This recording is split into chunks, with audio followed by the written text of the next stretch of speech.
c'est un manuel contre la haine, contre la discrimination, destiné à qui, racontez-nous?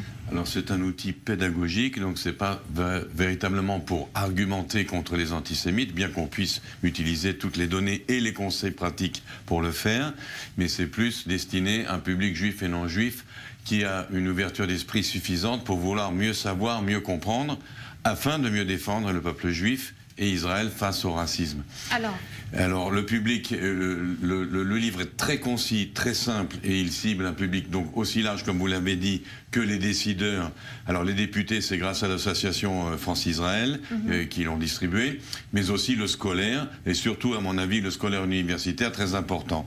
Ce qui est le plus important à savoir par rapport à cet outil très concis, c'est qu'il est non lucratif, et donc n'importe quelle association ou communauté, je prends comme exemple la communauté juive de Saint-Leu-la-Forêt par exemple, qui a pris ce livre, mais aussi l'association France-Israël ou le Bnei Brit, donc peuvent commander un certain nombre d'exemplaires à l'éditeur, et à ce moment-là, l'éditeur appose leur logo, la lettre du président. Je ne réclame aucune rémunération, aucun droit d'auteur. Je fais cadeau de ce texte à la communauté juive de France. Parce que vous voulez essayer de faire avancer le débat. Alors concrètement, si on devait prendre 2 ou 3 clés que vous donnez ici dans ce manuel, qu'est-ce que vous proposez comme solution pour répondre à l'antisémitisme, pour répondre à la désinformation, très concrètement en 2 clés par exemple? Alors tout simplement, d'abord, le manuel lui-même est très concis, donc chaque point qui est les thèmes sur lesquels on attaque le peuple juif ou Israël est résumé à 10 points très courts,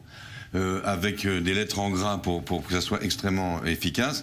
Et le plus important, c'est de toujours dire la vérité et être irréfutable. Et donc, dans ce précis, j'ai tout simplement fait un concentré d'automates, dirais-je presque, un concentré de tout ce qui avait été dit d'intelligent, de percutant, par des gens comme Frédéric Anciel, Tarnero, Targuev Trigano, donc toutes les pointures, si vous voulez, de la lutte contre l'antisémitisme.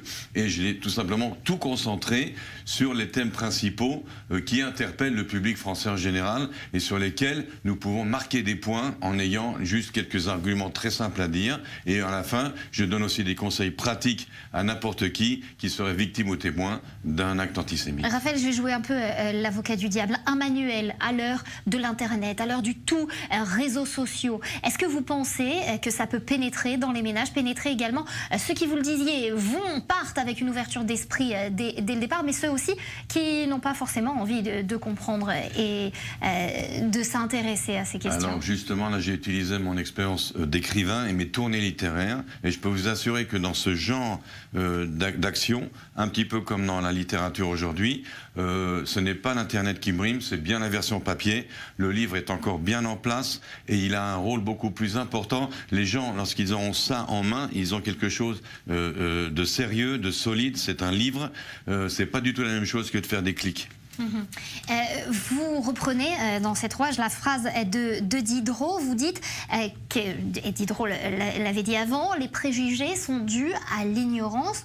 Or, on l'a dit, on est dans une ère d'hyper-information, d'hyper mauvaise et mal information aussi. Comment vous aideriez ceux qui nous regardent ce soir à lutter contre les préjugés? Alors, justement, en donnant, comme je l'ai dit, ne pas perdre son temps à argumenter, à polémiquer contre les antisémites virulents ou les anti-israéliens virulents, c'est une perte de temps et ils ne sont pas la majorité.